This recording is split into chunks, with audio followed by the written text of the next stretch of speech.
Antes de comenzar, te invito a mi servidor de Discord, donde les aviso cuando estamos en vivo, link en la descripción. Además te recuerdo que ya hemos terminado de leer varias novelas en este canal, como Mushoku Tensei, la novela del slime, El héroe del escudo, Honsuki, el ascenso de un ratón de biblioteca, y Re:Zero. Y hoy vamos a ver un capítulo de Re:Zero. Si deseas ver alguna de estas novelas, podrás encontrarlas en la sección de listas del canal, donde cada lista tiene todos los capítulos de la novela en orden.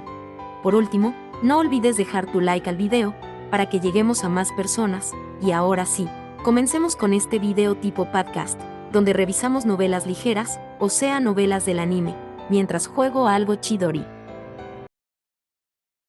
Capítulo 42, El gran esclavo. Priscilla Varielle no despreciaba a los contemplaestrellas. Aparecidos únicamente en el Imperio Bolaquiano, eran existencias lamentables cargadas de enfermedades mentales. Esa era la percepción general de quienes se habían familiarizado con los observadores de las estrellas, aunque, para empezar, cruzarse con quienes albergaban la enfermedad de conversar con el mundo no era algo que ocurriera con tanta frecuencia. Aún así, existían posiciones que se enredaban fácilmente con las de la aflicción del contemplaestrellas. Eran personas estrechamente vinculadas a la familia imperial bolaquiana. Tanto si se trataba de la propia familia imperial, como de aquellos que servían a las necesidades de la familia imperial en su vida diaria. Aquellos que ocupaban puestos de mayordomos, guardias y similares, tenían la oportunidad de encontrarse con individuos afectados por la enfermedad del contemplaestrellas. Al fin y al cabo, los contemplaestrellas eran un grupo que no podía evitar querer involucrarse en la historia del imperio, y cada vez que se producía un gran incidente que parecía quedar registrado en la historia imperial, todos aparecían para parlotear sobre él. Aunque nunca se había dado un caso en el que las declaraciones de los contemplaestrellas, despreciados como locos, tuvieran una importancia significativa. Por supuesto, es probable que hubiera algunos curiosos que hubieran prestado oídos a las palabras de los contemplaestrellas, pero no había libros de historia, al menos públicamente, en los que constara que sus divagaciones habían resultado útiles. Hasta que el actual emperador, Vincent Bolaquia, concedió a Ubilk un cargo oficial y el permiso para entrar y salir de palacio. Ese era el entendimiento común de la relación entre el imperio y los contemplaestrellas. Los contemplaestrellas eran como pastores, que seguían emitiendo una pasión no correspondida por el imperio. Dotados de un mandamiento, eran pastores que renunciaban ciegamente a todo por su cumplimiento. Muchos de los ciudadanos imperiales conscientes de su existencia los despreciaban, sin embargo, Priscilla no. Tampoco los compadecía. Los astrónomos y similares no eran tan especiales como para ser objeto de desprecio o lástima. Desde el principio, la inmensa mayoría de los seres vivos fueron esclavos de algo superior a ellos mismos. Ya sea a un rey, a la propia familia o al propio cónyuge, o tal vez al amor, al odio o al destino. Esa era la única diferencia. Por lo tanto, eso fue. Priscilla dijo, incluso yo misma no soy una excepción. Con un tintineo, las cadenas de las ataduras esposadas a sus muñecas resonaron mientras murmuraba en medio de la oscuridad. Cuando tejía palabras, no le importaba especialmente si había público o no, pero al menos este murmullo no era un soliloquio, se pronunciaba para que alguien lo oyera. Sin embargo, parecía como si la otra parte no hubiera deseado tal cosa, ya que no hubo respuesta. Sin embargo, si uno intentara ocultar su presencia, no se le concederían deseos tan mezquinos. Priscilla dijo, no importa que intentes contener el aliento, no hay forma de ocultar la presencia de un ser como tú. O tal vez, no mostrarás tu rostro a menos que me dirija directamente hacia ti. Y la persona oculta respondió, mientras tus manos estén atadas, esa es una acción imposible. Priscilla dijo, que así sea. En ese caso, no te queda más remedio que dar un paso en mi dirección. No tengo intención de intercambiar palabras con alguien que ni siquiera da la cara. Un latido después, aunque no hubo confusión hasta el punto de dudar, el pensamiento se interrumpió ante el sonido de unos pasos.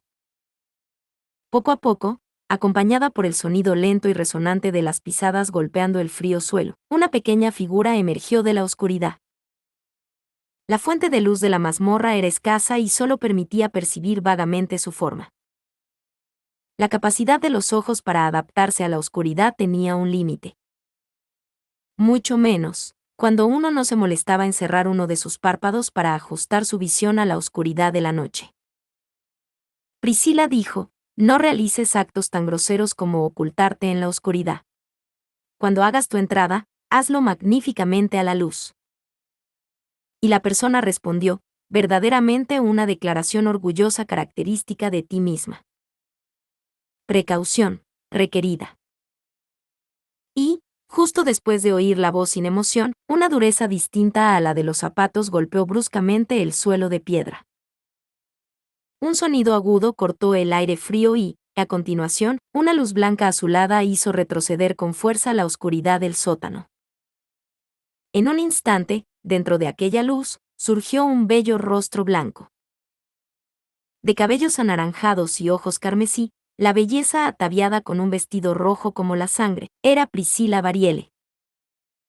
Encadenada en un sótano, Priscila recibió un destello con un bastón que brillaba de un blanco azulado, y sosteniendo ese bastón había una joven de largo pelo rosa, con grietas recorriendo su piel y unos ojos horripilantes, era una no muerta. Si había algo diferente en esta no muerta era que, habiendo tomado la forma de una niña ante los ojos de Priscila, era. Priscila dijo, ¿el instigador de este gran desastre?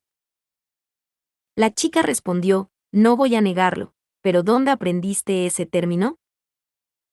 ¿No habrás tenido oportunidad de oírlo? Priscila dijo, fue tu subordinado quien me sirvió la comida a mí. ¿Quizás le habías privado de conversación? Incluso sin que yo le preguntara, seguía hablando de diversos asuntos para aliviar su aburrimiento. La chica dijo, para Temegrif general de primera clase, advertencia, requerido. Sin embargo, en ese momento, la joven no muerta interrumpió sus palabras, y dando un paso adelante, acortó la distancia entre ella y Priscila. Aún así, seguía estando lejos. Por muy esbeltas y artísticas que fueran las piernas de Priscila, parecía improbable que pudiera levantar la pierna para alcanzar el flequillo de la otra. La chica dijo, ¿has conseguido soportarlo? El aburrimiento. Manteniendo la distancia con Priscila, la joven no muerta continuó con sus pausadas palabras. Los ojos de Priscila se entrecerraron ligeramente en respuesta a la pregunta. Había una extraña cercanía en la afirmación de la joven, como si le estuviera mirando a la cara. No se trataba de una distancia física, sino mental. Priscila dijo, habla como si se conociera desde hace mucho tiempo. La chica dijo, ¿qué te parece? ¿Te acuerdas de mí? ¿Tienes idea de quién soy? Priscila dijo, por desgracia, no soy tan voluble como para recordar algo tan trivial. Así que, o eres indigno, o es la primera vez que te muestras ante mí. La chica dijo, correcto. Es la primera vez que me ves la cara. Sin embargo, la respuesta de la joven, que asentía con la cabeza, no fue una respuesta completa a las dudas de Priscila. Pero, de nuevo, precisamente porque la declaración de la otra parte dejó fuera todas las partes más importantes que su intención, era clara. Estaba poniendo a prueba a Priscila. Era como si estuviera observando para ver si una bestia atada mordería el anzuelo. Priscila intuyó su intención y resopló ligeramente, y entonces dijo, qué intrépida falta de respeto hacia mí misma. La chica respondió, en efecto, no conozco la emoción del miedo. Lo que no conozco no se limita al miedo, sino que, como venerable sustituta de madre, que desea ávidamente el conocimiento. Priscila dijo, así que te conoces desde un punto de vista unilateral. Usted es el que está detrás del morio del pueblo de Cofleton. La chica dijo, elucidación, requerido. Priscila interrumpió a la joven, que divagaba sobre sí misma, y al hablar de algo que le sonaba, la chica contuvo la respiración. El murmullo era la prueba de que la idea de Priscila tenía una conexión con la joven, pero la otra parte no tenía claro cómo exactamente Priscila la relacionaba con ella. Priscila dijo, no es tan confuso, ¿verdad? Érase una vez, dentro de mis dominios en el reino, lo que ahora le está ocurriendo a la capital imperial, o mejor dicho, a todo el imperio, ocurrió un incidente similar. Cuando tales eventos raros ocurren dos veces alrededor de uno mismo, es natural conectar los dos. El incidente se produjo en el dominio de Variele del reino de Lugúnica, en la aldea de Cofleton, que fue el centro del incidente y cuyos habitantes se convirtieron en muertos vivientes. Sin embargo, en aquel momento, no se trataba tanto de muertos resucitados como de cadáveres manipulados según la voluntad de otra persona. La reina, que era la aparente causante, fue derrotada, y desde entonces no se había vuelto a tener noticia de incidentes similares. Se pensó que la situación se había resuelto. Priscila dijo, parece que has cambiado la ubicación de tu nido y has seguido realizando tus test. Has mejorado algo en tu espantoso juego de muñecas con insectos dentro de sus cadáveres. La chica dijo, el enfoque anterior tenía demasiados obstáculos para lograr mis objetivos. Mejora, necesaria. Priscila dijo, ¿no niega su relación con Cofletón? La chica dijo, no le veo sentido. ¿No son preguntas sin sentido? La respuesta de la joven, carente de emoción, fue más una expresión de disgusto que de aversión por la pérdida de tiempo. Dejando a un lado la clara indiferencia, tal falta de negación era útil para obtener la información que ella quería conseguir. Por otro lado, sin embargo, el diálogo con una persona así era. Priscila dijo, eres bastante aburrido. ¿Y eso es importante? Respondió la chica. Priscila dijo, sin tener en cuenta si esta conversación es beneficiosa o no, ese es el único valor que se puede derivar de ella. La chica dijo, entonces, ¿por qué no ignoramos si es beneficioso o no? Priscila dijo, por eso he dicho que tus conversaciones me parecen aburridas. Es como hablar con un muerto. Hablar con una lápida seguiría siendo preferible, dada la ausencia de tus petulantes respuestas. Los ojos negros de la joven se entrecerraron cuando Priscila habló, y se acercó un paso más a ella. Puso la mano en su pecho, la que no sostenía el bastón. La chica dijo, ¿no es como si estuvieras conversando con los muertos? Cuando me ves, no sospecharías que estoy viva. Priscila dijo, no tendría sentido atribuir vida o muerte a algo de lo que ni siquiera podría decirse que ha vivido. Sin embargo, fue algo inesperado que fueras un no muerto. La chica dijo, ¿por qué es eso?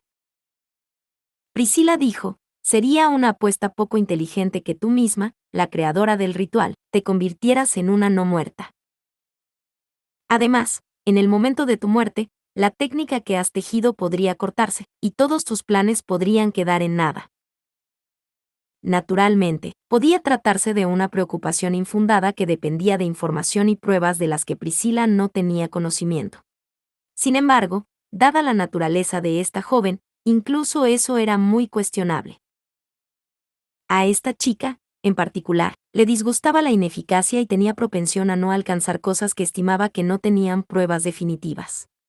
A pesar de ello, trató incluso su propia vida como una carta en su mano que provocaría el gran desastre. Priscila dijo, tal vez, al enfrentarte a tu inevitable muerte, no tuviste más remedio que confiar tu esperanza al más allá. O tal vez ya eras un no muerto antes de causar este incidente. O has. La chica dijo, o tener. Priscila dijo, ¿aceptaste que todo terminaría si tu vida no continuaba más allá de ese punto?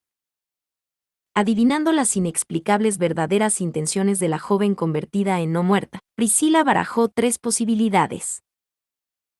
Enumerándolas por orden, basándose en la naturaleza de la joven que había analizado hasta el momento, se guardó las posibilidades que estarían lejos de ser ciertas.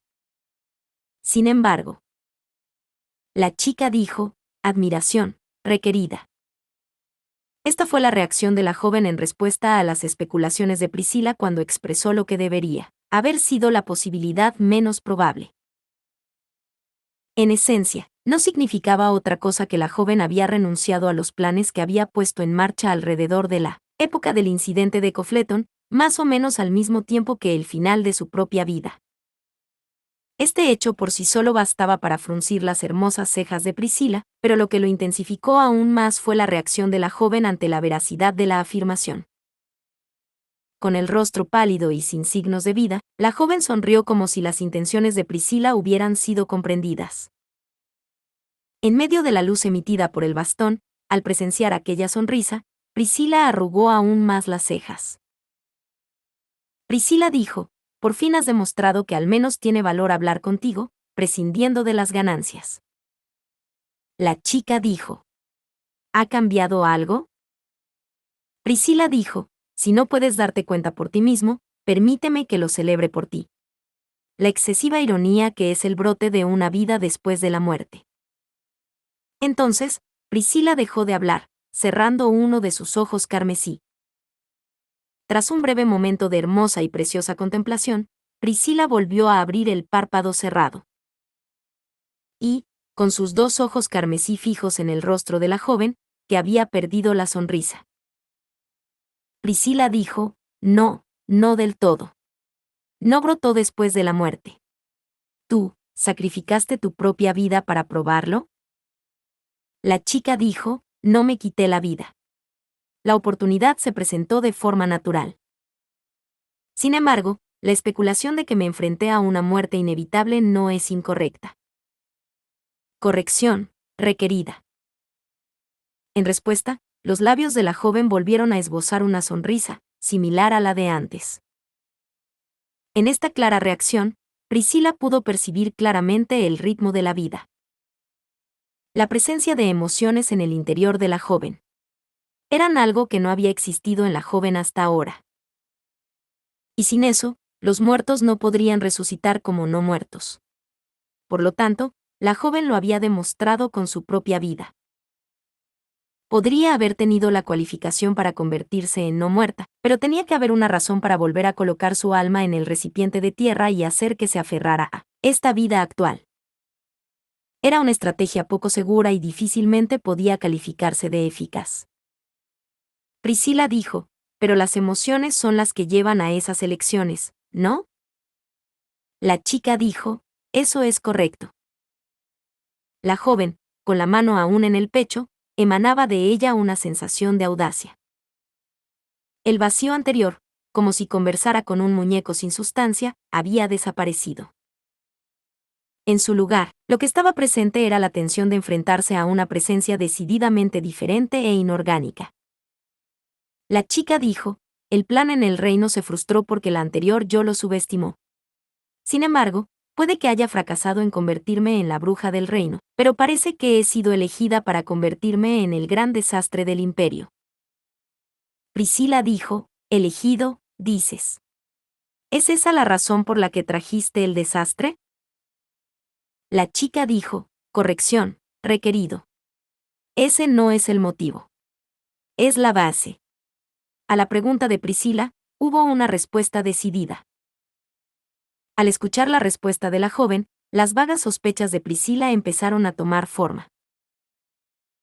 Lo que se había estado hundiendo en las sombras más oscuras que la oscuridad de la mazmorra subterránea se fue, aclarando poco a poco a través de las palabras y expresiones de la joven, igual que cuando había llevado la luz de su bastón al subsuelo. Y luego, la chica dijo: «Me llamo Sphinx, también era conocida como bruja en el reino de Lugúnica». Así, mirando directamente a Priscila, declarando su nombre, las palabras y el comportamiento de la joven Sphinx, y lo que significaban, fueron finalmente transmitidos a Priscila. Es probable que la mención explícita de llamarse bruja en el reino de Lugúnica sirviera para distinguirse claramente de las conocidas como brujas en otros países. Las 6 brujas que existieron, aparte de la bruja de la envidia, prácticamente habían desaparecido de la historia, pero seguían siendo conocidas comúnmente como brujas en todo el mundo.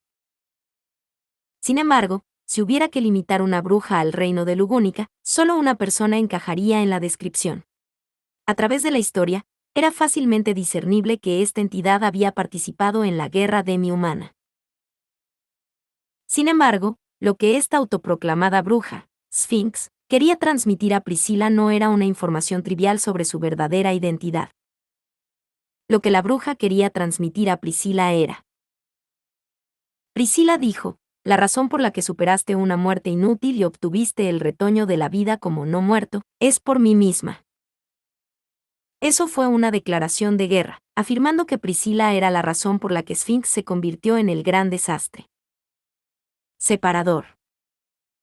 En primer lugar, ni siquiera tuvo que meditarlo para saber que la situación era demasiado llamativa. En el lugar de la batalla decisiva en la capital imperial, donde el ejército imperial y el ejército rebelde se habían enfrentado directamente, Sphinx había traído consigo a los muertos vivientes. Había interferido en la batalla como el gran desastre y había provocado que el final de la insurrección quedara sin decidir. Durante la batalla, tanto Priscila como Yorna habían estado concentradas en su lucha con Araquia, lo que les había impedido comprender el cambio de la situación en comparación con los otros campos de batalla, y como resultado habían sido derrotadas, demasiado tarde para discernir las intenciones de los no muertos. Por el momento, Priscila estaba encadenada en la mazmorra subterránea, y el bienestar de Araquia y Yorna seguía siendo desconocido en la situación actual.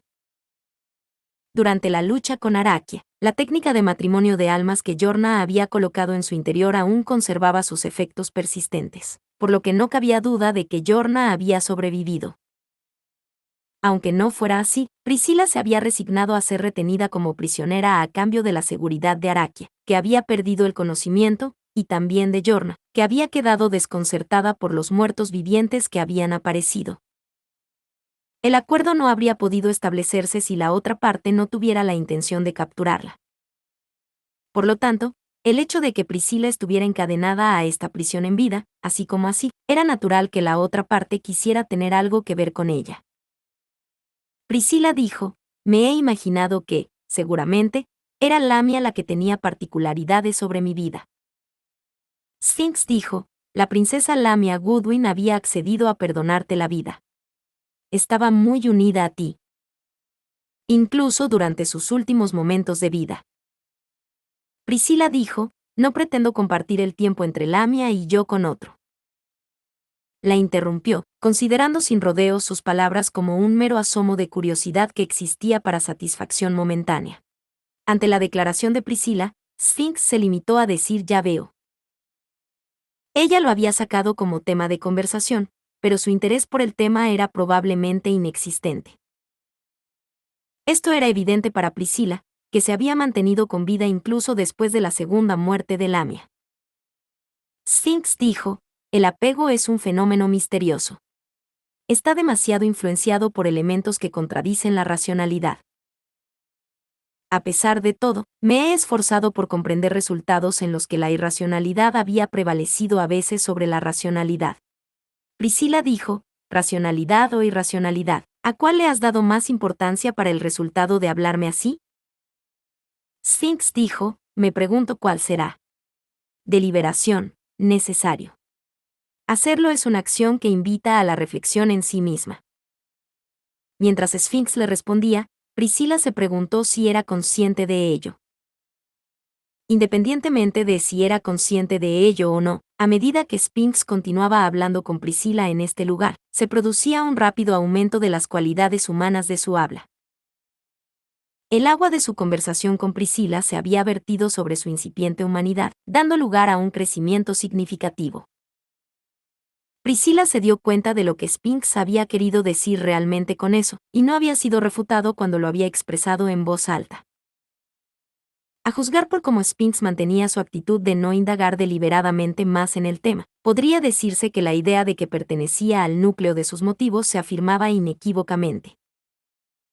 Había una cosa en la que Priscila, por mucho que le fastidiara admitirlo, se estaba quedando atrás con respecto a Sphinx. El hecho de que no tenía ni idea del extremo apego de Sphinx. Por supuesto, teniendo en cuenta el estatus de Priscila, había habido ocasiones en las que completos desconocidos y aquellos de los que solo sabía los nombres albergaban algún tipo de obsesión unilateral por ella. Sin embargo, el apego de Sphinx iba claramente más allá de su egoísta pensamiento único. Había una razón. Una razón que se había convertido en el origen del gran desastre. Sphinx dijo, antes, hablaste de un tema interesante. Todas las formas de vida son esclavas de algún tipo de entidad mayor. En el pasado, no he sido capaz de entender esto, pero actualmente, estoy percibiendo las señales que me guiarán a mi comprensión. Empezó Sphinx, que parecía encontrar interesante el tema, y Priscila respondió a sus palabras con su silencio. No la despreciaba, ni la ignoraba. Si tuviera que expresarlo con palabras, era un tipo de curiosidad con la que no se debía jugar. Sphinx había empezado a hablar mientras mencionaba que le parecía interesante, y su discurso en sí era lo que fascinaba profundamente a Priscila. La bruja había expresado su comprensión de algo que antes no podía entender, e incluso mostró su acuerdo con las palabras de Priscila. ¿De qué pensaba hablar? Efectivamente, frente a Priscila, que la incitaba a seguir con su silencio, Sphinx reanudó su discurso. Sphinx dijo: gracias a esto, soy capaz de descubrir una nueva racionalidad en medio de toda la irracionalidad. Atención, requerida. Dijo y volvió a golpear el suelo con el extremo de su brillante bastón. El bastón, con una gloriosa joya incrustada, se iluminó de forma deslumbrante, y en ese momento, se produjo un cambio en la superficie de la joya. La vista de la capital imperial, fuera de la mazmorra subterránea, se había proyectado sobre la joya pálida y transparente. Tal vez sus principios fueran similares a como un espejo de conversación emularía el reflejo del otro lado, sobre la cara del espejo. Priscila pensó que semejante fórmula parecía bastante grandiosa, para ser utilizada solo para contemplar algo a distancia, entrecerrando los ojos a través de la luz. Aunque, Sphinx le había dicho que prestara atención. Priscila dijo: ¿qué deseas presentarme? Sphinx dijo: la exactitud de tus palabras y los resultados de mi ecuación renovada. Suponiendo que la exactitud de las palabras de Priscila estaba correlacionada con lo que Sphinx había dicho hace un momento, reflexionó sobre lo que se mostraría en la joya, y entonces hizo una revelación. Y entonces, simultáneamente, la comprensión de Priscila y la proyección de la joya se hicieron evidentes. La escena que se había mostrado era. Sphinx dijo: al comprender por primera vez la emoción y el apego, he discernido la metodología relativa a sus usos. Ella es encomiable. No se tiene en cuenta a sí misma si es por tu bien. Deliberación, requerida. Separador. Al mismo tiempo, en el lugar real de la escena proyectada dentro de la joya. Personaje de cabello azul dijo: oh cielos, parece que le ha hecho bastante daño a Groovy-san. Había establecido en mi mente que mi intuición no se equivocaría en el momento crítico, pero estaba bastante equivocado. Expresado de forma ingeniosa, una forma contraria al tono alegre de las palabras fue el tema de su propio error. Sin embargo, no se percibía ningún tipo de desconfianza en su expresión ni en su tono al narrar. Eso se debía a que no le importaba en absoluto su error, y a que no se tomaba realmente en serio el deseo de disculparse, porque su intuición había sido mitad acertada y mitad errónea. Dejando el llamativo papel de distracción a su aliado, había corrido a lo largo de la capital imperial, infestada de no muertos, hasta uno de los bastiones pertenecientes a las murallas de la ciudad, hasta un lugar conocido como el número 2 de esa secuencia, donde algo de lo que buscaba debería haber estado presente. Por supuesto, había sido su intuición la que le había llevado a creerlo así. No le cabía duda de que si llamara a eso su convicción, muchos acabarían reprendiéndolo. Pero, al menos, él mismo tenía una convicción de que era su momento de brillar. Que si él, el actor principal de este mundo, Cecilus Segmund, llegara a este lugar, se haría una exhibición bulliciosa y obstinada de sus magníficas hazañas, ante todos los asistentes que lo contemplaran. Eso fue. Personaje desconocido dijo: entonces, ¿tienes alguna excusa? Cecilus dijo: querido, en eso tienes razón, pero ¿qué te parece esto? Mi intuición no estaba equivocada. Si quieres saber por qué, es porque lo que de verdad quiero está aquí mismo. A su lado, sosteniendo la piel humeante que ya había perdido el significado de capa de invisibilidad, al pronunció palabras de amargura, a las que Cecilus respondió exultante. En realidad, si aquello había sido veraz o no estaba en una dimensión que escapaba a la comprensión de Cecilus, pero ¿acaso creer en uno mismo no era mucho más positivo en comparación con dudar de uno mismo? Cecilus dijo, ¿no piensas lo mismo, o nee san de poca ropa? A una cara deprimida seguro que le sigue un oscuro giro de los acontecimientos. En ese caso, no hace falta decir qué rostro debería poner el actor principal, que se regodea en la luz. Con la cabeza hacia arriba, frente a la figura de una persona que flotaba en el cielo, a una altitud superior incluso a la altura de las murallas a las que habían llegado, Cecilus alzó la voz, pero no obtuvo respuesta de la otra parte. Sin embargo, había habido un saludo inicial por su parte. Algo que había transmutado absolutamente todo en los alrededores, convirtiendo todo en un mar de llamas, en un intento de inmolar a Cecilus y Al, ambos ocultos bajo el manto de pieles, hasta la nada. Al realizar un acto tan inmenso, no se podía sentir en dicha acción hostilidad alguna, ni intención de matar dirigida contra Cecilus y Al.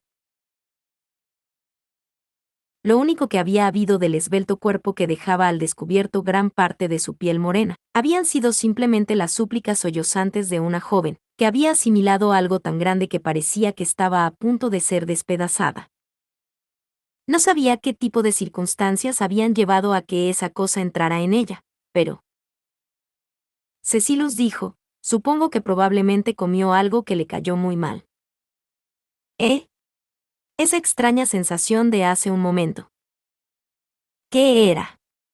Más rápido de lo que pudo responder, hubo movimiento sobre su cabeza. Un destello de luz, y un tremendo poder llovió desde lo alto para destruir a Cecilus y a Al. Antes de que eso ocurriera, Cecilus se relamió, y a su lado, mientras Al se deshacía de la capa de piel. Aldebarán dijo, a la mierda con todo. Reexpansión del territorio. Cuando ese grito desesperado se vio envuelto en medio del impacto, comenzó el mayor enfrentamiento de la capital de los no muertos. Capítulo 43. A cada cual sus deseos largamente acariciados. Aldebarán sabía lo que eran los contemplaestrellas.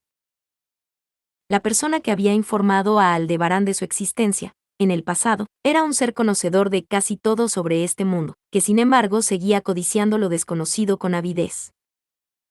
Su relación con esa persona era compleja. No podía describirlo con palabras como me gusta o no me gusta. Si le preguntaran si se sentía agradecido, probablemente diría que sí. Pero, a pesar del grado de gratitud que sentía hacia ellos, albergaba reservas sobre lo incompatibles que eran con él. Tal era el tipo de persona que eran.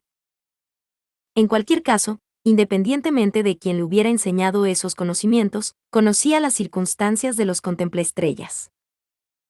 Y así, no contribuyeron en nada al resultado del deseo más querido de Aldebarán. Más importante que su interés por los contemplaestrellas o si estaban involucrados con él o no, era el hecho de que los habían arrastrado a esto. Cuando Priscila declaró por primera vez que se dirigiría a Volaquia, él intentó detenerla por ensayo y error. Sin embargo, una vez que ella se había decidido por algo, su mente no se desviaba de ningún modo. Así que lo mejor que podía hacer era acompañarla, esforzándose por servirle de seguro en la medida de lo posible, pero, para Aldebarán, el hecho de que se hubiera encontrado con ellos en este imperio, era sin duda un cruel giro del destino. Siempre, el destino intervendría en la vida de Aldebarán de formas extremadamente odiosas. Por lo tanto, no tenía la menor buena impresión con respecto al destino, pero justo esta vez, estaba agradecido. Si estuvieran aquí, sería otra historia. Si hubieran sido arrastrados a esto, la situación habría cambiado drásticamente. Si entraran en un marco, incapaces de abandonarlo, si el marco que fueran incapaces de abandonar aumentara cada vez más de alcance, hasta el punto de que no fueran capaces de manejarlo todo, entonces se cumpliría el deseo más querido de Aldebarán. Una vez, Aldebarán lo había tirado todo por la borda. En medio de la oscuridad, continuando caminando mientras dependía únicamente de la escasa luz de las estrellas, había renunciado a intentarlo. Por eso, el sol estaba radiante. Como si la oscuridad no existiera, había calcinado su resignación. Si era para proteger ese sol deslumbrante, le parecía bien lamer las botas del destino. Soportando el dolor que parecía desgarrarle, ni siquiera dudaría en mirarlos a los ojos. Sea la bruja, sean los contemplaestrellas, sea el gran desastre, no importa lo que se interponga en su camino, a él no le importaba.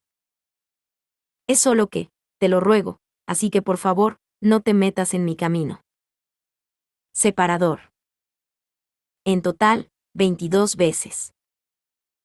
Ese era el número de intentos que había necesitado Al para darse cuenta de lo que le había ocurrido. En un instante, se produjo un apagón tan brusco que ni siquiera se dio cuenta de que su cuerpo se había evaporado. Aldebarán dijo, no fue causado por nubes o nieve, fue fuego, así que supongo que sería un redout. O también estaría bien llamarlo Crimson Out, porque suena más guay. Respirando hondo, pronunció un comentario sin sentido. Aunque no podía decir con certeza si su mente era normal o no, al menos, podía llegar a la tenue creencia de que su mente era normal. Por el momento, eso estaba bien. Si había algún problema. Aldebarán dijo, cuando se trata de luchar a este nivel, no hay lugar para que yo intervenga. Frente a Al, mientras ladraba esto, estaba una de las tareas que debían cumplirse en la capital imperial. La conquista de los 5 bastiones de las murallas en forma de estrella se había completado en un solo lugar. Los sólidos muros que presumían de una inmensa capacidad defensiva habían sido aniquilados sin dejar rastro. ¿Qué otra cosa podía llamarse sino el cumplimiento de ese objetivo? Pero, además, en el segundo bastión, donde las altas murallas y los edificios circundantes se habían borrado por completo, un obstáculo mayor que las ahora desaparecidas murallas obstruía el camino como siguiente escollo. El cielo nublado se tiñó de rojo, y una muchacha se entregó al cielo por obra de algún principio desconocido. La muchacha tenía el pelo corto y plateado, los ojos rojos y gran parte de su piel morena al descubierto. Sin embargo, por muy cautivadoras que fueran sus bellas facciones, exhibía un aspecto que sacudía el instintivo sentido del peligro de quien la contemplaba. Habiendo dejado el maestro de las espinas a Gruby, y utilizando la piel del hombre lobo, Al y Cecilus habían llegado a salvo al segundo bastión, habían intentado llegar a él. En rigor, el segundo bastión había sido borrado de la faz del mundo, y atrapado en esa aniquilación, Al había sufrido daños muchas veces sin ser capaz de reconocerlos, antes de comprender por fin la situación y el método con el que hacerla avanzar. Dicho esto, no quería ni pensar en cuántos intentos más necesitaría para alcanzar el mismo resultado, si le pidieran que lo hiciera de nuevo. Por eso, Aldebarán dijo, reiniciar experimento mental, redefinición del territorio. Actualizando la matriz en 10 segundos y pico, o quizás solo en unos segundos, Al puso todo su empeño en encontrar una abertura por la que escapar. Como Al había gritado antes, no tenía margen para intervenir. En cualquier caso, cada vez que Al sufriera un daño mortal, volvería a empezar desde un punto predefinido, por lo que el mundo no progresaría.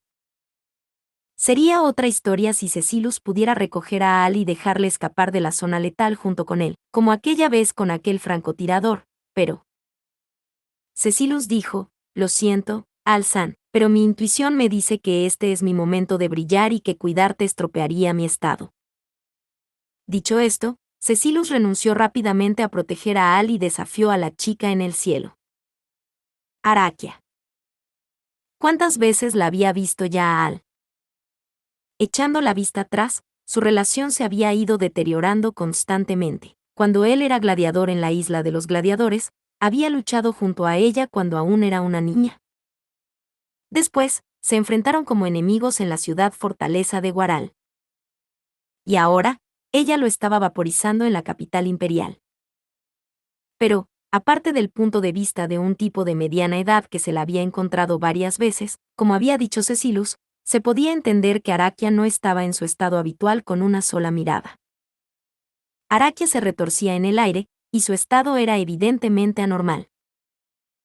Era una devoradora de espíritus. Al había oído hablar de sus características de pasada a Priscila.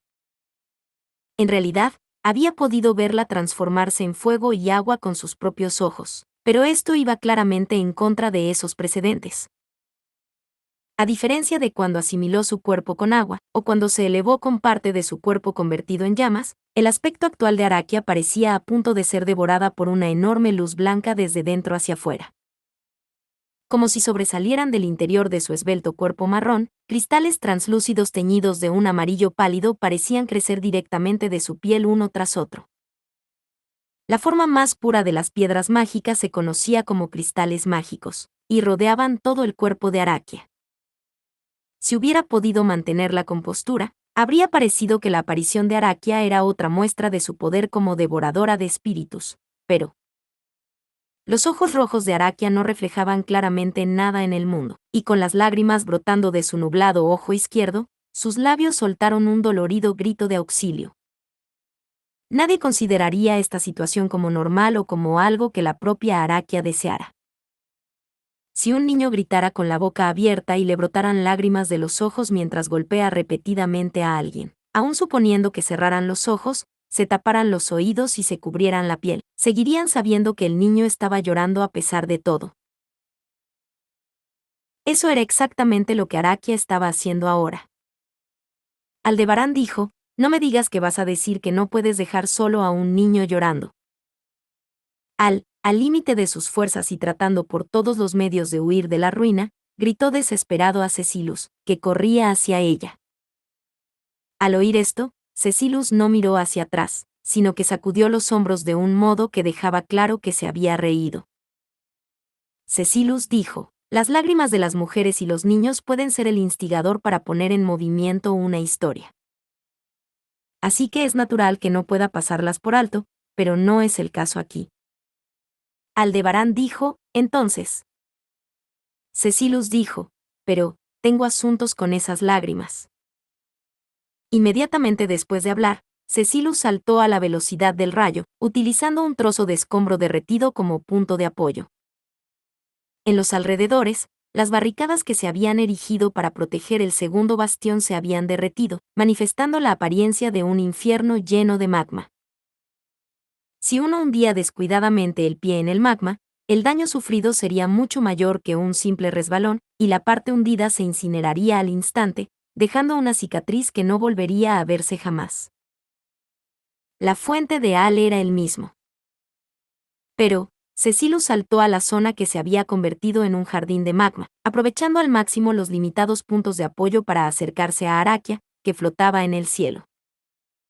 Su velocidad y fugacidad eran indescriptibles. No, realmente indescriptible fue la hazaña que se realizó justo después, mezclada con Cecilus tarareando una melodía. Aldebarán dijo: «No puede ser». Todo el cuerpo de Araquia irradiaba luz blanca en el aire, y un instante después, un destello de luz abrazó el lugar por el que corría Cecilus. La lanza de luz desatada penetró en el magma, y un instante después, todo lo que había en un radio de unos pocos metros a su alrededor, se comprimió y voló en pedazos. El magma implosionado y la fuerza destructiva que lo había provocado se extendieron entonces por los alrededores, esparciéndose en un radio casi 10 veces mayor que el espacio comprimido inicial. Al se quedó sin habla, y aunque sabía que estaba fuera de alcance, se cubrió la cabeza con el brazo por reflejo para protegerla, y en esa visión cubierta, pudo ver que aunque ese solo disparo era horriblemente potente, el bombardeo seguía sin cesar. 1, 2, 3, 4 disparos se sucedieron en rápida sucesión, cada uno de ellos remodelando la forma de la capital imperial. Las calles dejaron de ser calles y la tierra dejó de ser tierra. Fueron disparados uno tras otro, persiguiendo a Cecilus mientras corría por el suelo. «Ta, ta, ta», dijo Cecilus. Las salpicaduras del calor abrasador conocido como magma se esparcían por doquier, se esquivaba la mirada de los parpadeos de destrucción conocidos como luz intermitente, y Cecilus se abría paso a través del polvo blanco en una loca carrera por el espacio donde llovía muerte sin cesar. Todos los puntos de apoyo habían desaparecido ya, y a través de un espacio en el que el magma empapaba los pies en lugar de tierra firme, Cecilus corrió velozmente con un Sori que no parecía ser inmune al fuego. Al ser testigo de aquella visión, lo que pasó por la mente de Al fue la absurda imagen de un shinobi corriendo sobre el agua. La técnica de dar un paso adelante con el pie izquierdo antes de que se hundiera el derecho, y luego dar un paso adelante con el derecho antes de que se hundiera el izquierdo. Sin duda, Cecilus no lo hacía sobre el agua, sino sobre el magma. Aldebarán dijo, ¿eso no debería ser posible? Cecilus dijo, mientras pienses así, nunca podrás hacerlo. Respondiendo alegremente a la exclamación de Al, Cecilus realizó un acto escandaloso que se burlaba de las propias leyes de la física. Corrió hacia adelante y se precipitó contra una casa que había escapado al peligro, y en el instante subsiguiente, esa casa se derrumbó, y un pilar que había salido despedido del edificio en ruinas se elevó por los aires como una flecha. Era una flecha bastante gruesa, con una proporción de tamaño incorrecta, pero se acercó a Araquia con suficiente velocidad como para atravesar el torso de un animal grande. Pero, antes de que pudiera alcanzar a Araquia, se incendió espontáneamente y se redujo a cenizas en el aire. Rodeando a Araquia mientras irradiaba luz, se generaba tanto calor que parecía que tanto ella como incluso el espacio a su alrededor se distorsionaban, por lo que no había forma de que ningún ataque a medias pudiera acercarse a ella. Incluso Cecilus debería haberlo entendido. Y sin embargo, Cecilus dijo, vamos. Vamos, vamos. Vamos, vamos, vamos. Induciendo un sonido atronador, Cecilus destruyó edificios uno tras otro, y pateando los pilares, tejados y enseres domésticos de los edificios destruidos, que volaban a velocidades imperceptibles para la vista, realizó una embestida incesante contra la Araquia aérea. Por supuesto, no era cuestión de cuál alcanzaría, ya que todos se desvanecieron en el aire antes de tener la oportunidad. Además, en represalia contra esos ataques infructuosos, había flechas de luz que con seguridad resultarían mortales con un simple ros. Aldebarán dijo, idiota, deja eso, no lo entiendes.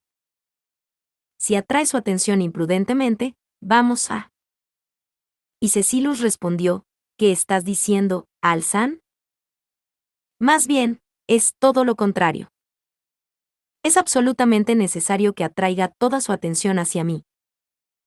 Aldebarán dijo, este fanfarrón. No.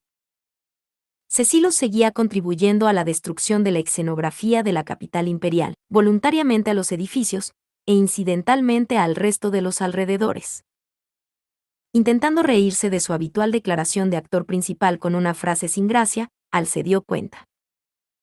Todo el posicionamiento de Cecilus implicaba situar a Araquia en el interior de la capital imperial, y dar la vuelta para que estuviera fuera de ella para atraer sus ataques.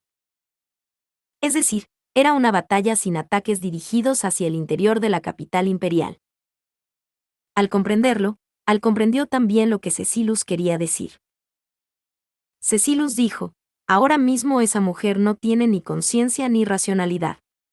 Lo único que tiene son instintos defensivos para que no la maten o la hagan pedazos. Si la dejáramos sola se dirigiría sin rumbo hacia el centro de la ciudad, pero si la dejamos alborotar en el centro, ¿qué va a pasar? Aldebarán dijo, se convertiría en un agujero en el que nadie podría vivir durante los próximos 100 años. Cecilus dijo, moriría mucha gente. Estaría bien si solo fueran mis enemigos, pero no me parece deseable que la gente que no es mi enemiga muera en grandes cantidades. El mundo se volvería solitario, después de todo. Diciendo eso en tono tranquilo, Cecilus esquivó el rayo de muerte que intentó rozarlo, y se dedicó a moverse a la velocidad del rayo, para poner en práctica su declaración. Incapaz de ocultar su sorpresa ante la motivación inesperadamente decente de Cecilus, Al metió el dedo en su casco de hierro calentado y ajustó su ángulo mientras se mantenía firme. Como Cecilus había dicho, actualmente, Araquia no tenía margen de maniobra para dirigir su atención a otra parte. Araquia había asimilado algo más allá de la imaginación de Al, y aguantando desesperadamente mientras se desbordaba, se limitaba a contraatacar por reflejo contra cualquier amenaza que pudiera impedírselo. Así, Cecilus continuó poniéndose a una distancia crítica, y entrometiéndose con Araquia para mantenerla contenida aquí, ya que afirmaba que era necesario para evitar que la capital imperial fuera destruida. El objetivo de Cecilus y la peculiar situación en la que se encontraba Araquia. La opción de dar la espalda y huir, ya que no había nada que pudiera hacer, siempre parpadeaba en un rincón de su mente, pero incluso a Cecilus le habían volado una vez una de sus piernas. Si la presencia de Al había hecho que eso nunca ocurriera, entonces su presencia tenía valor. Aldebarán dijo, ¿realmente estoy haciendo esto? Sacudiendo lentamente la cabeza, Al exhaló un largo suspiro. Desde el principio, ya había sacado el extremo corto del palo 22 veces. De aquí en adelante, no sabía cuántas veces acabaría sacándolo de nuevo. En consecuencia, se preguntó qué pasaría con su cordura. Sin embargo, independientemente de si estaba cuerdo o no, nunca habría ninguna duda de que el sol era deslumbrante. Aldebarán dijo, en ese caso, me parece bien. Los apliques metálicos de su casco emitieron un sonido al pulsarlos, y Al dio un paso adelante. Entonces, la luz blanca desatada que apuntaba a Cecilus explotó a unos 10 metros delante de él, y las gotas de magma arrastradas por la réplica alcanzaron directamente a Al, que no había esquivado. Aldebarán dijo, siguiente. Con su territorio redefinido, el hombre corriente se propuso subir al gran escenario. Separador. Cecilus Sekmun le había dicho una vez algo a Arakia, en el pasado. Lo había hecho durante una batalla a muerte entre la primera y la segunda, un acontecimiento considerado habitual en la capital imperial. En medio de una charla entre Arakia y Cecilus, que eran el derrotado y el vencedor respectivamente, una conversación que tenía lugar en un vasto campo reducido a una parcela calcinada, este último había rebanado las nubes con su katana, una técnica que había pretendido que no era más que algo para el espectáculo. En realidad, Cecilus había pensado que no tenía más utilidad que la de sorprender a la gente. Tras haberlo presenciado de primera mano, Arakia también lo evaluó como una habilidad carente de cualquier propósito útil. Ese era el milagro divino del cielo vacío que Rowan Sekmun se había pasado la vida ideando. Para los que eran monstruos trascendentes, no merecía más que ser calificado de actuación llamativa. Eso era decir. Una larga pierna se deslizó por el aire, y con retraso, un fuerte viento levantó el polvo. Agachándose rápidamente para esquivar la poderosa pierna, dio una abertura en la gran patada de barrido de su oponente. Entonces desenvainó su espada hacia la esbelta cintura, en un intento de partirla en dos, pero algo lo golpeó en el pecho. El aire se le escapó de los pulmones, y al mirar hacia abajo con los ojos abiertos de par en par.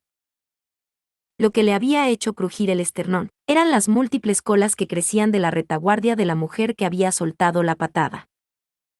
Rowan chasqueó la lengua. Con su suave pelaje, una cola como la de un zorro había asestado un golpe increíblemente vigoroso, haciendo que el cuerpo que lo recibía volara hacia atrás, rebotando contra el suelo. Una y dos veces vio girar el cielo y la tierra, y a la tercera, despidiéndose de los cielos, clavó su espada en el suelo para detener su impulso. Los talones se estrellaron contra el suelo, y apretando las muelas envainó inmediatamente su espada, colocándose en una postura para desenvainarla. ¿Lo entendiste?, dijo la mujer. El inicio mismo del movimiento, destinado a dar rienda suelta a su habilidad con la espada, debería haber hecho que un destello de luz se reflejara en la hoja para acompañar su extracción de la vaina, pero fue detenido por la mano de la mujer, que presionaba contra el mango de la katana aún enfundada. Se quedó en silencio en ese momento, y cuando la mujer se enfrentó a él, las comisuras de sus ojos largamente rasgados se inclinaron como si se compadecieran de él. La mujer dijo, «No eres digno de ser mi oponente».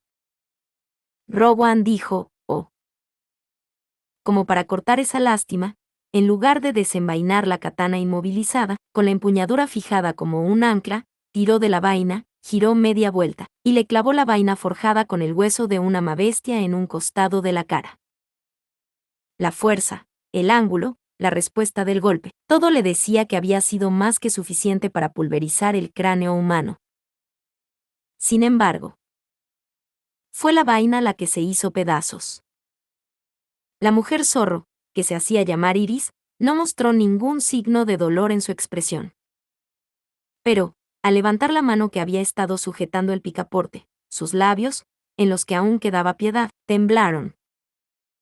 Iris dijo, no permitiré que mueras, pero el dolor será hasta tal punto. Al golpearle la frente con la palma de la mano, rodó hacia atrás mientras su cuerpo salía despedido por los aires. Esta vez, su postura defensiva para soportar un golpe se hizo pedazos, su cerebro se tambaleó. Recorrió el largo bulevar que precede al Palacio de Cristal, rebotando durante decenas de metros sin detenerse. Rebotando, rebotando, rebotando y rodando, rodando y rodando, rodó hasta quedar tendido. Y entonces... Habiendo quedado medio muerto tras una corta batalla, Rowan Segmund miró asombrado. Era demasiado. Era excesivamente poderosa. Una persona increíblemente fuerte. Por supuesto, había comprendido perfectamente que era una oponente formidable. Y sin embargo, había creído que después de una cosa u otra, él sería el que saldría victorioso en última instancia. Como hasta entonces las cosas siempre habían sido así, lo más probable es que este suceso también acabara de la misma manera. Aquí se narrará la desgracia del hombre conocido como Rowan Segmund. El hombre que había viajado con él, Heinkel Astrea, era un hombre cuya desgracia residía en que no había sido elegido para una sola cosa que solo podía obtenerse, siendo elegido. Por otra parte, Rowan Segmund era un hombre que había seguido siendo elegido para cosas que solo podían obtenerse siendo elegido, lo que había provocado su desgracia. Rowan Segmund tenía un deseo largamente acariciado. Algo que seguía persiguiendo. Una oración que seguía anhelando. Para alcanzar la espada celestial, había soportado todo tipo de penurias, dominado todas las necesidades imaginables. No importaba la clase de demonio o monstruo que se le tachara, poseía el hambre de cumplir ese objetivo. En ese deseo no había mentira ni falsedad. No tenía nada que ver con el compromiso o la resignación. Ni una sola vez había sido deshonesto sobre la espada o la técnica que intentaba dominar, ni había faltado nunca a una sesión de entrenamiento. Pero Rowan Segmund nunca se había topado con ellos. Nunca había encontrado un rival digno que hubiera alcanzado las mismas cotas que él, un enemigo formidable que pudiera vigorizarle con la idea de que no tenía otra opción que vencerle, un amor que le empujara a lugares a los que no podría llegar solo. Sencillamente, nunca lo había hecho. Derribaba a todas las personas que encontraba, y debido a alguna causalidad, nunca había chocado con nadie a quien su habilidad con la espada no pudiera superar. Continuamente perdía oportunidades de chocar con los muchos seres trascendentes de este mundo, y al caer en la desesperación ante lo que no podía alcanzar, al desear la muerte, se le había concedido un mandamiento: convertirse en un contemplaestrellas. De haber tenido la oportunidad, la habilidad con la espada de Rowan Segmund probablemente habría hecho temblar al mundo en su totalidad.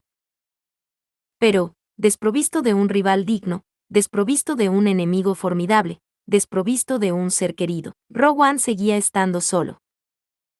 No era que hubiera llegado a la clara conclusión de que los sentimientos eran innecesarios para dominar el camino de la espada, ni que hubiera sufrido una grave traición por parte de alguien con quien había formado un vínculo. Simplemente, Rowan nunca había conocido a alguien que le informara de su posición actual, ni había conocido a alguien que pudiera impulsarle desde su posición actual. La razón por la que había podido evitar el ataque inicial de Iris, desde el Palacio de Cristal, era que ella, adversa a la muerte de otros como era, no había tenido intención de lanzarle un ataque mortal. La razón por la que el no muerto Valero y Temegriff había huido de la técnica del corte de nubes, era porque temía un contraataque inesperado de Cecilus Segmund. Por lo tanto, había deseado evitar perseguirlos demasiado lejos. La razón por la que había permanecido a salvo hasta ahora, en medio del gran desastre, provocado por las huestes de muertos vivientes, era porque los únicos que habían aparecido ante él eran oponentes a los que sus habilidades con la espada eran perfectamente capaces de manejar. La razón por la que Rowan no había sido desposeído de su vida por Cecilus Segmund, al rechazar el intento del primero de instigar el asesinato del Imperio, fue porque caprichosamente Cecilus había dicho: puede que sea imposible, papá, pero hazte muy fuerte y luego vuelve aquí y lucha conmigo. Tengo la sensación de que un desarrollo así será emocionante. La razón por la que Rowan Segmun había escapado continuamente de la muerte hasta el día de hoy no era otra que la balanza de la fortuna y la desgracia siempre se inclinaba en dirección a la fortuna para él. Y ahora, el adversario que Rowan había encontrado en la capital imperial, que se había transformado en la capital de los no muertos, era también el único enemigo que no tenía intención de acabar con la vida de Rowan. El mundo no concedería el deseo de Rowan, pero siguió iluminando solo los caminos por los que sobreviviría. Iris dijo, ¿tienes intención de persistir? Mientras Rowan levantaba lentamente el cuerpo de su posición de águila abierta, Iris frunció las cejas. La distancia entre ellos se había abierto unas decenas de metros, pero quizá porque su inconfundible presencia lo había hecho así, las palabras de Iris fueron plenamente comprendidas por Rowan. No, esto fue probablemente un cambio producido debido al encuentro con un enemigo poderoso por primera vez. Como si una coraza irrompible que siempre había rodeado su exterior se hubiera hecho añicos, ese sentimiento era probablemente la razón. Por eso, lo entendió claramente.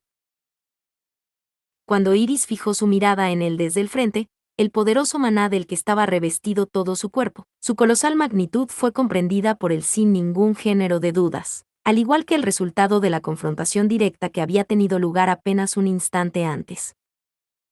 En la capital no muerta de Rupgana, custodiando el Palacio de Cristal, donde probablemente se encontraba el cabecilla del enemigo, Iris bloqueó el paso. Esta mujer era, sin lugar a dudas, el ser más fuerte del Imperio Bolaquiano.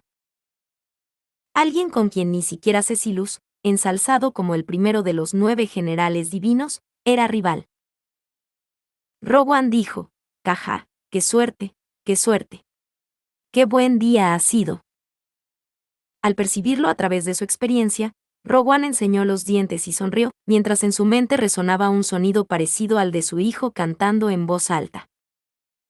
Él había pensado que para alcanzar la espada celestial, no habría más medios que cortar a su hijo una vez que éste finalmente la alcanzara. Sin embargo, si se encontrara con un ser que superara incluso a Cecilus, como ahora, sería una historia más rápida. No era el final, el momento era ahora. Ahora mismo, en este momento, Rowan Segmun alcanzaría el ápice de la espada, y se apoderaría de la sede de la espada celestial. Para eso. Rowan dijo, espadachín, Rowan Segmun. Una vez más, envainando la katana que aún no había soltado, abrió las piernas, adoptando una postura con la espada en la cintura. En la lejanía de su visión estaba Iris. La distancia que se había abierto entre los dos era una señal de que se le había acabado la suerte. No, el resultado de sus días de sangre y sudor, en su empeño por alcanzar la cima, todavía permanecía. Y ahora, recibiría la recompensa correspondiente del esbelto cuello de Iris. Rowan dijo, corte de nubes. Al desenvainar la hoja, se desató un destello de la espada. Iris, inmóvil, se enfrentó a ella de frente. El aire presente fue cortado por el destello, el follaje que interrumpía el camino fue cortado por el destello, todas las nociones de sonido y viento fueron relegadas al olvido. En toda su vida hasta ahora, era el ataque más afilado que Rowan había lanzado nunca. Y a la mujer del hermoso vestido, Iris, le cortarían la cabeza. Pero Iris respondió, ¿esto es todo lo que tienes? Con solo ladear la cabeza, evitó el mejor golpe de la vida de Rowan, y refunfuñando esas palabras como un suspiro, Iris pisó con firmeza el suelo y avanzó. La existencia definitiva del gran desastre no concedió a Rowan el tiempo necesario para blandir su espada por segunda vez. Separador. Cuando un violento impacto se abalanzó sobre él, justo desde arriba, Rowan no pudo hacer otra cosa que quedar profundamente enterrado en la calle. Mirando la figura del espadachín que se había hundido en el suelo, Iris agitó el dobladillo del vestido que había realizado la hazaña, y volvió la espalda al hombre con el que se había enfrentado. Probablemente, su oponente ya no tenía fuerzas para luchar. No estaría amenazada ni siquiera de espaldas a él. Era triste decirlo, pero incluso suponiendo que la fuerza estuviera realmente presente, aunque intentara lanzar un ataque sorpresa, no alcanzaría a Iris. Iris dijo, mientras sigas con vida, debes abandonar la capital imperial. Esas palabras debían decirse al principio al débil, solo se decían al final de un duelo a muerte si el oponente era fuerte. Como oponente al que se le debían dar estas declaraciones, Rowan era una persona terriblemente problemática. No era débil. Sin embargo, tampoco era fuerte. Si se viera obligado a expresarlo con palabras, él sería la cúspide del hombre común. Así, en lo que respecta a la realidad extendida por toda la capital imperial tal y como era en ese momento, su presencia podría calificarse incluso de pecado. Iris dijo, un pecado, ¿verdad? ¿Cómo demonios podría decir tal cosa? Apretándose el pecho, Iris soltó esas palabras como si se maldijera a sí misma. Aún así, estaba decidida. Lo había decidido. Por lo tanto, lo había llevado a cabo de una forma en la que no podía poner excusas. No importaba quién o cuánto se acercaran, ella los obligaría a retroceder. Mientras lo hiciera, la historia de Iris y Eugar. Iris dijo, ¿por qué razón te detienes? Deteniendo sus pasos, Iris interrogó a la presencia que tenía detrás sin mirar atrás. Al espadachín que debería haberse desmayado por el golpe hace un momento, a la presencia de Rowan de pie. Ella había creído que lo había desposeído de su conciencia, en cambio ahora se lamentaba por haber sido excesivamente ingenua. Sin embargo, si hubiera aplicado más fuerza, lo más probable es que le hubiera destrozado el cráneo. Eso era porque ella no tenía intención de cegarle la vida. Habría sido demasiado ingenua, creyendo que había transmitido correctamente la diferencia de fuerza entre ellos. Había algunos casos en los que la otra parte no se echaba atrás a pesar de la diferencia de fuerza, así que tal vez este fuera uno de ellos. Iris dijo, hay momentos en los que tu oponente no tiene intención de dejarte ir, así que debes luchar con la espalda contra la pared. Pero, tengo. Rowan dijo, no tengo intención de hacerlo. Ese es el problema. La respuesta, pronunciada con voz frágil y ronca, escapó a la comprensión de Iris. Sea el orgullo de un guerrero, sea la obstinación de un hombre, en cualquier caso, era algo que Iris era incapaz de comprender. Iris se puso a pensar. Pensó en aquello que deseaba apreciar, incluso más que aquellas cosas. Por eso. Iris dijo, si todavía no te rindes. Hasta que su espíritu fuera aplastado, ella seguiría adelante, aunque oyera el sonido de grietas formándose en su propio corazón. De hecho, ocurrió en el momento en que Iris estaba a punto de enfrentarse a la determinación de Rowan. Iris dijo, ¿eh? Al darse la vuelta, los ojos de Iris se abrieron de par en par, asombrada. No por una situación anormal como que Rowan cerrara su diferencia de habilidad en un abrir y cerrar de ojos, ni porque alguien más hubiera llegado a este lugar, dirigiendo su arma hacia Iris en lugar de Rowan. Sin embargo, el que había asombrado a Iris era inequívocamente Rowan. Con la katana en la mano, se hizo un tajo mortal en el cuello. Iris dijo, va. Transcurrió un latido y, en el instante siguiente, la sangre brotó de las arterias seccionadas de su cuello con tremendo vigor.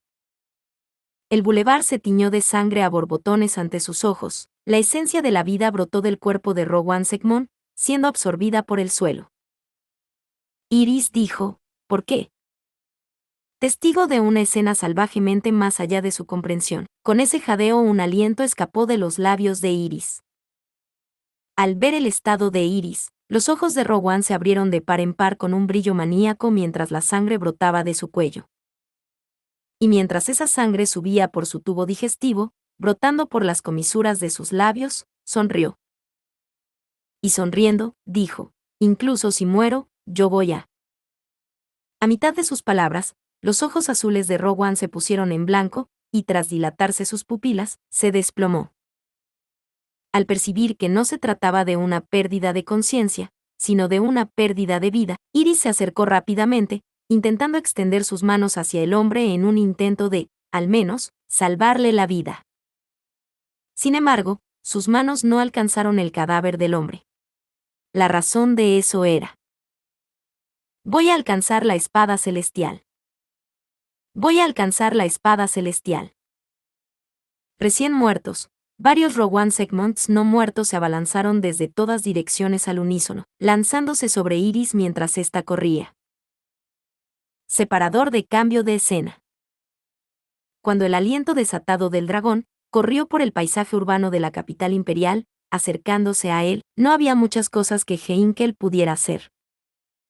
Solo que, blandiendo su espada de acuerdo con los llamamientos de sus instintos de supervivencia, cavó un agujero en el suelo lo bastante grande como para darse un escaso consuelo. Justo a tiempo, deslizó su cuerpo dentro de ese agujero. Pero, de nuevo, el consuelo no era más que un consuelo. Con la trayectoria del aliento del dragón perforando profundamente el suelo a medida que se acercaba, el agujero probablemente no sería más que un consuelo. Así, la vida del actual jefe del linaje del Santo de la Espada, una familia que había protegido continuamente el reino del dragón durante muchos años, la vida del hombre conocido como Heinkel Astrea sería, como la ironía quiso, borrada por el aliento de un dragón, sin que quedara rastro de él. Oye, no puedes morir tan fácilmente. Agarrado por el pescuezo, Heinkel fue arrastrado fuera del agujero que había abierto a la fuerza. Con feroz vigor izaron su cuerpo.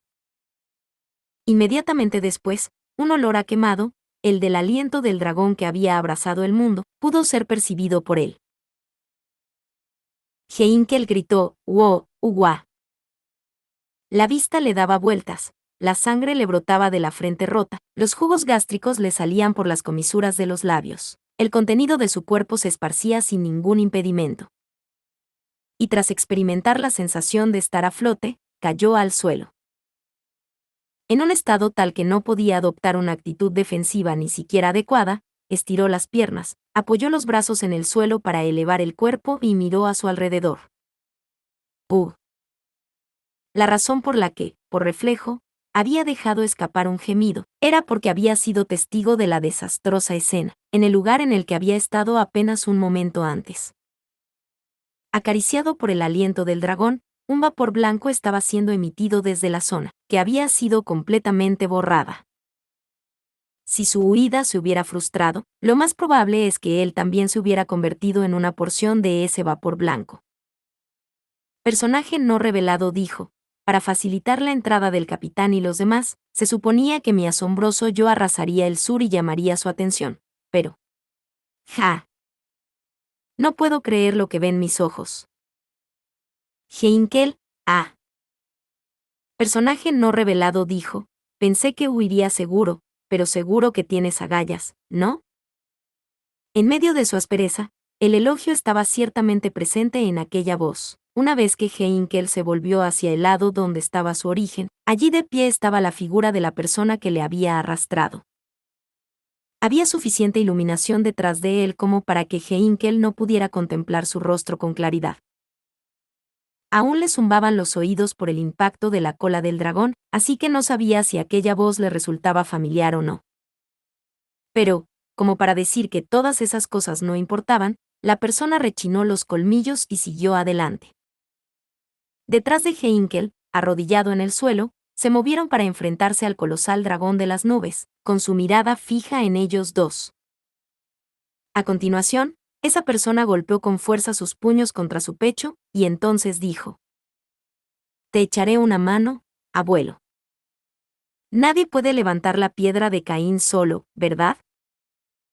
Con un rugido semejante al de una bestia, como vanguardia del escuadrón, para rescatar al imperio golaquiano de la destrucción, Garfield Tinsel lanzó un grito de guerra al comienzo del combate contra el dragón de las nubes.